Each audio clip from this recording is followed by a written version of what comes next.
Hello and welcome, or welcome back to the Sales Enablement Festival. I hope you're enjoying the event so far because we've got even more great content heading your way. Remember to have your questions at the ready and get the tailored answers you need from the experts themselves. Thank you again to our sponsors and partners for helping us bring this event to life. Don't forget, if you're enjoying the content from the festival, be sure to check out the SEC membership plans. You can find more information about this over on the Sales Enablement Collective website. Sit back and enjoy the next talk.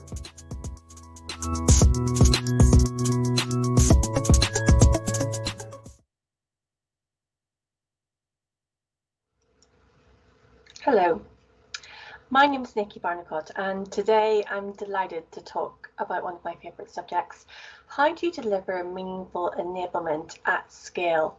I'm here today talking from my own experience. I'm not speaking on behalf of PayPal, but I have had many conversations with professionals in enablement across different types of organisations over the years, and really interested in this discussion. It comes up a lot, and how you really achieve that best balance between scale efficient programs and resources that are really meaningful to audiences locally, which usually means some element of bespoke work or localization.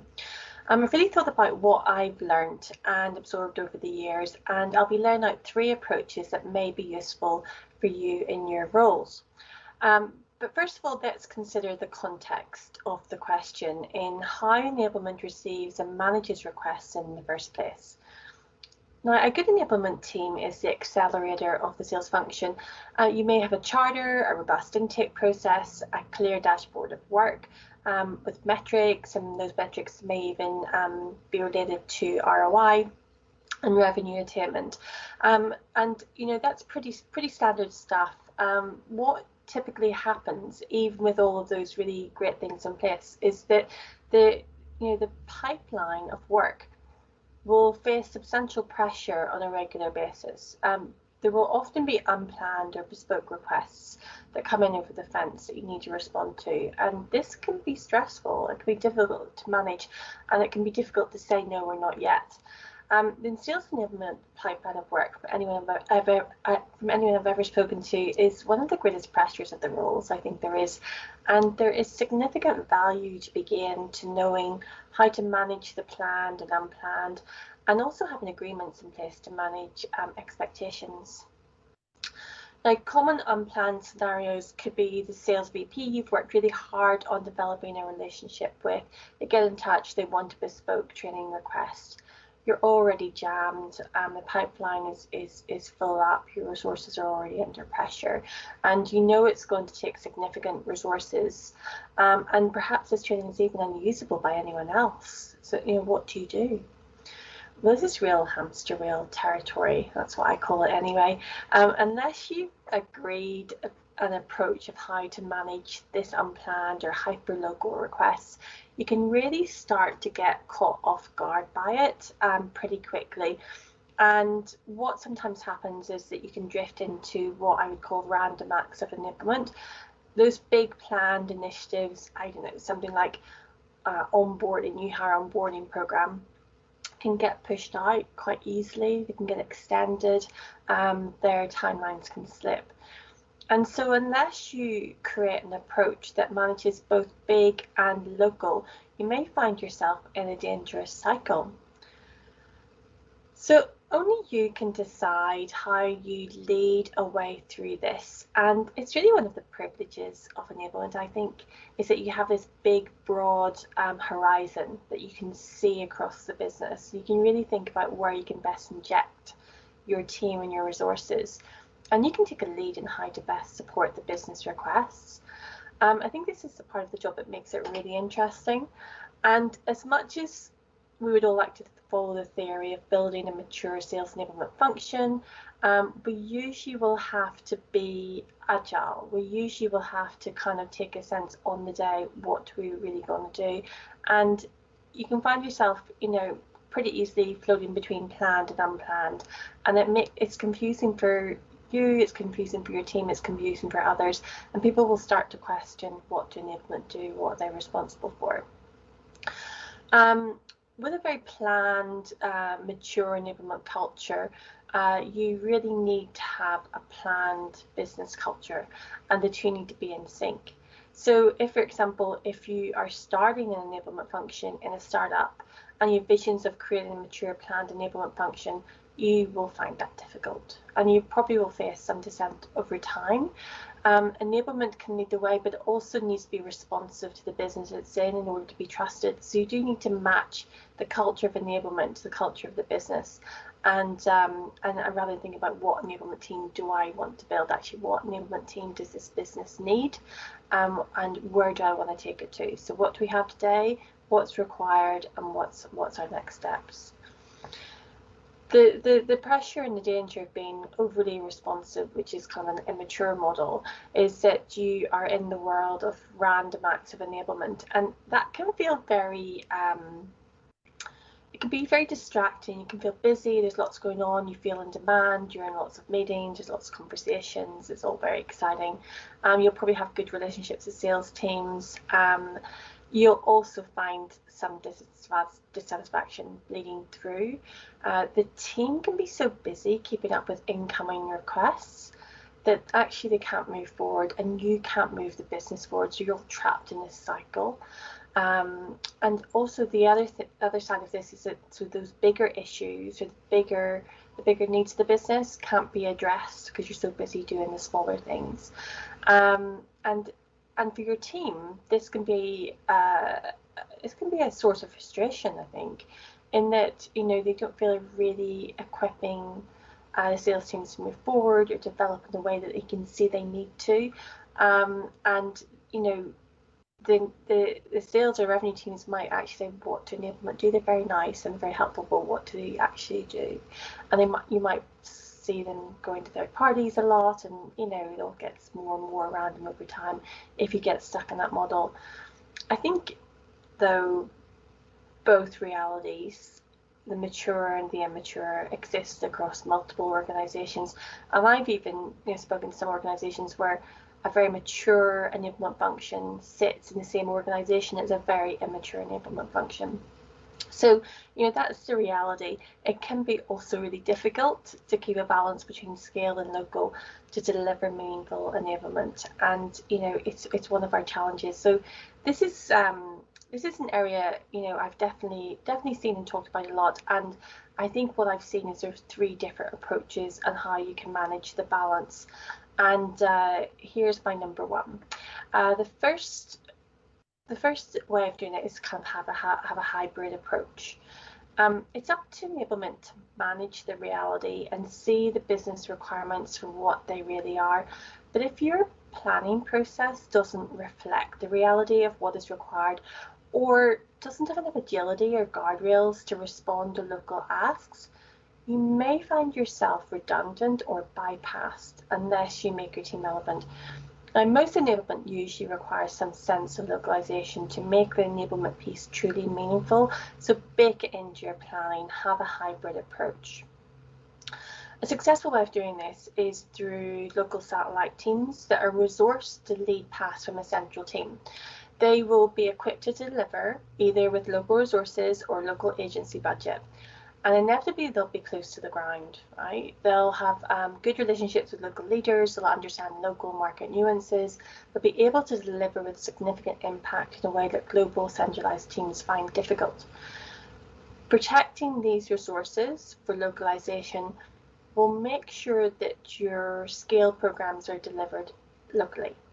And they will also have capacity to build and deliver hyper-local enablement, which will accelerate the overall impact of your global team, allow central team to focus on the big planned initiatives and stakeholders. So that's kind of a hybrid model with sort of global COE, something similar to that, and then local satellite teams with a lead pass between them and each team equipped to deliver what they really need to do. That can be a great way, particularly if you're a big global organization with very strong local market needs. The other option, the second option I've noticed is what I call the 80-20 rule. You may not need such a sophisticated hybrid approach, or your company may not be big enough or require that. but you do need to create meaningful enablement for a variety of markets or audiences, for example. And you know that somehow this requires an element of localization tailoring. You're not quite sure how to do it. You're not equipped or resourced to do it. So what do you do? The other thing that you can do is just work on an 80-20 rule. So you have an agreement and manage the expectation that you'll typically create enablement that speaks to 80% of the need, right? Either that's audience needs or product needs, whatever it is. It's typically 80% good for most people. And that leaves it up to the local teams to decide what they do locally. It definitely requires agreement up front, so that teams are prepared and equipped for what's going to come from you. Is not fully baked, but it might be good enough, and it might be enough for them to work to, and actually that might work really well for your business, and they might be happy for that, right? So the solution doesn't always have to be 100%. You can work this 80-20 rule. As part of the agreement, you can map the enablement against the buyer cycle and the audience it serves.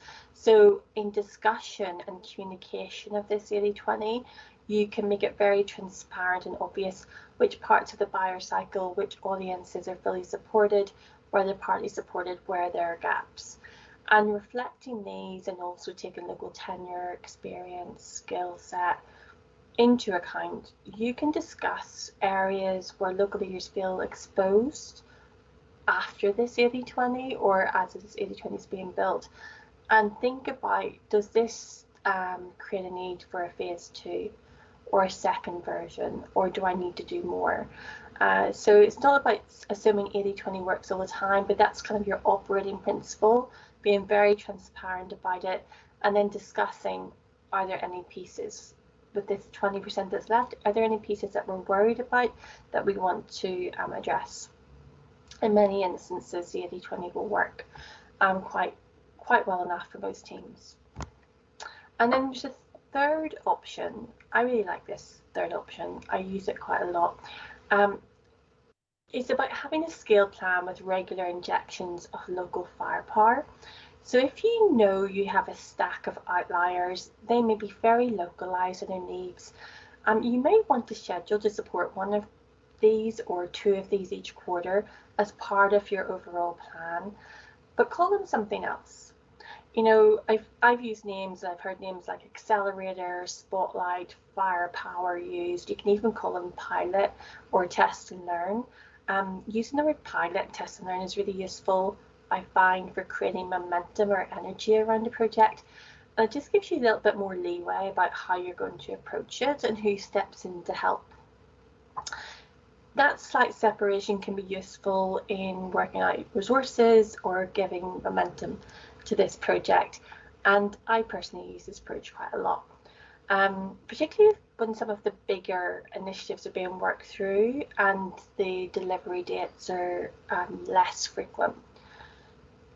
The only thing I'd sort of add caution to for this approach is that it can be tempting to throw the kitchen sink at it, particularly if you have senior leader support. I'd like to keep them really small and perfectly formed, because they can get out of control and you can end up drifting onto a hamster wheel with them, or you can be tempted to gold plate them as a way of showcasing potential. In doing this, you set a precedence of what is expected, and perhaps most dangerously, you do not create resources that are always valued or useful. So gold plating can be impressive at the beginning. It can do wonders for establishing the power and potential of enablement. But gold plating is not sustainable. Inevitably, the tarnish will set in at some point. I'm not a big fan. But a bit of bling can be useful, like firepower. These firepower initiatives can be something that you use when you spot an opportunity that may not come in as a business need. It may be something that you see as an enablement team that you really want to drive forward. This also sets you up as a thought leader in the business and can be motivating for your own enablement team. enabling them to be masters of their own destiny at least some of the time. Building this firepower plan is part of your bigger plan, knots the pieces together and helps the business to understand your role in their business. Maintaining this understanding is critical so that enablement is seen as operating at scale, delivering with impact, and accelerating local initiatives with meaning. So if you're setting up an enablement team, you may want to use words like scalable, effective, efficient. Everyone loves these words. You'll get lots of nods. You may even throw in some enablement theory into the mix. It's all great stuff. However, to maintain credibility and to have lasting impact, you also have to be meaningful. And this means dedicating some of your organisation to local requirements either through any of the models that I just talked about. There are a number of ways you can do this. It depends on the scale of your business, the roadmap you're managing, the enablement priorities, how well your team's understood the needs of the sales team. But essentially, it means equipping your sales teams to grow revenue. And that is really important in a way that has to be meaningful to them. Being mindful and planning your approach will set your enablement team up for success. I hope you find that was useful, and I think I'm going to come online in a second and take some questions.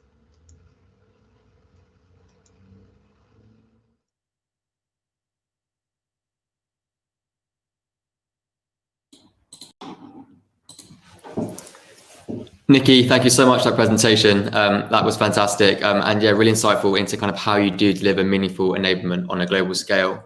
If anyone does have any questions for Nikki, please do drop them into the chat and she'll be more than happy to answer them. So we have had just one pop in here from Tom who said, what kind of metrics are you using to evaluate your sales enablement success? That's a great question. Thank you, Tom. Thanks, Jack, for having me today. So I just want to answer that question, I want to tell a little story. So I used to head up a big communications team, big well-known company. And when I started, I asked my manager, so how will I know I'm being successful? Because it was a dotted line to him and I wouldn't see him very often. He says, I'll know you're successful when I see Peter in the corridor, and he goes, yes. And I was a little bit shocked, because I was like, what's the metrics and what's the impact and, what's our dashboard and KPIs and all that kind of stuff. And that was my mentality. And he was like, no, you're successful if they're happy with you, and they're happy with you if you're making an impact. And I think that story or that experience has really stayed with me. I think we do look at metrics, and we can, we do look at things like, download shares, consumption, average use. You can look at cost, average cost of resource by a number of people have used it and how often they've used it and all that kind of stuff. And I've definitely strayed away from metrics over time. I think I did start looking at metrics and I've strayed away. I think we probably still do surveys. For most events, I'm personally not as big a fan. I think you ask the questions you want to be asked some of the time, and I think getting a 4.9 out of 5 for a training program doesn't really tell you how effective that training program was. It tells you that people give you a 4.9 and they kind of liked it and thought it was interesting.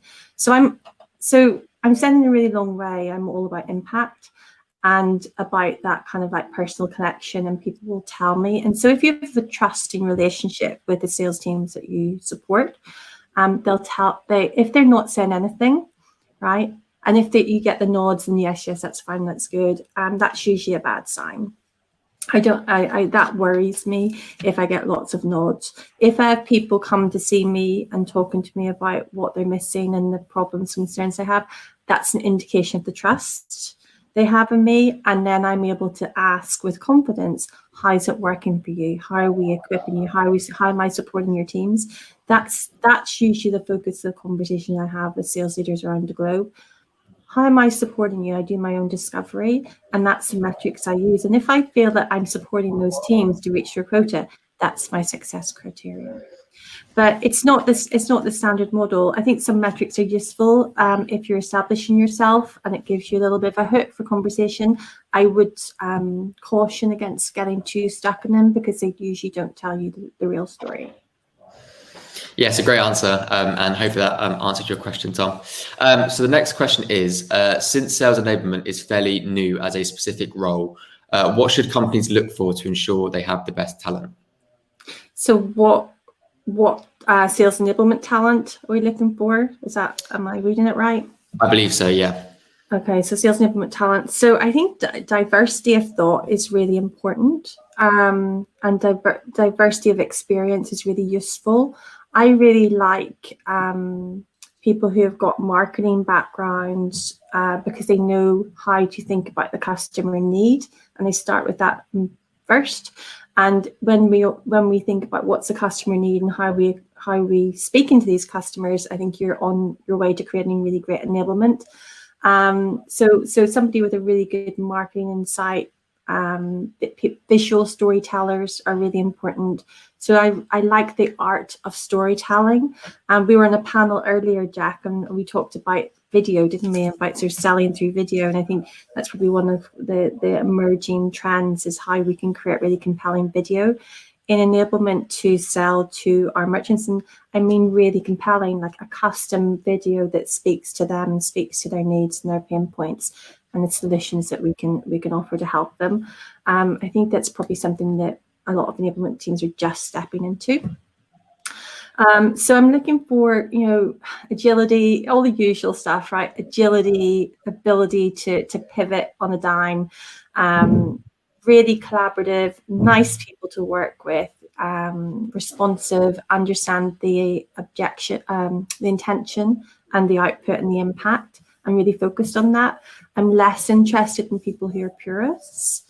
Again, this is my personal point of view. I'm less interested in somebody who comes from a sort of very pure learning and development background. I think that's useful. It's not core skill that I'm looking for. I'm looking for sort of speed and agility a lot of the time, and sometimes there's a conflict between that. But I think the L&D world is really catching up.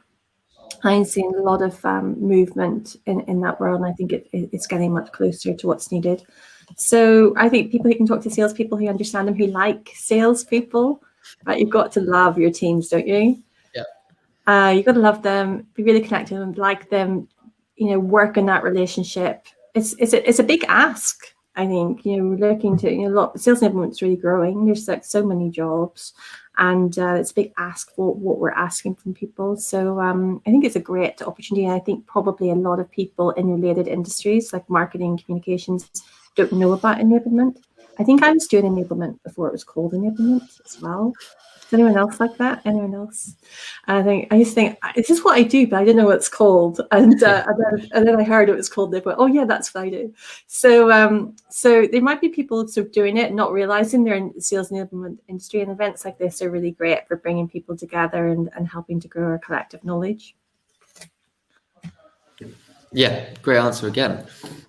So the next question is, how big do you think a sales team needs to be in order to warrant a sales enablement department, or is this just a business by business case?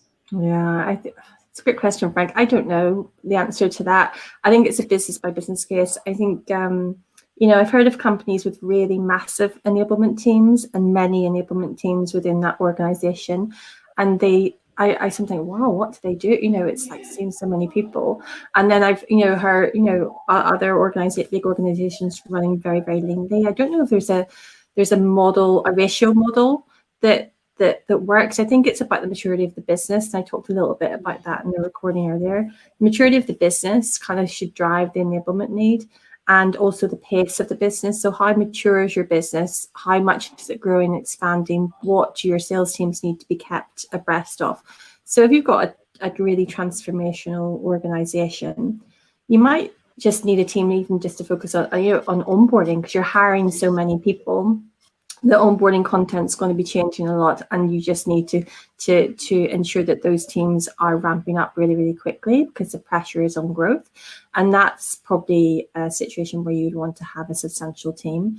If it's a fairly static well-established, well-tenured sales organization. Perhaps the need from an enablement team is smaller, and maybe there's other opportunities there. But I've never heard of a ratio, and I think it seems to change. It seems to be a lot of variety out there.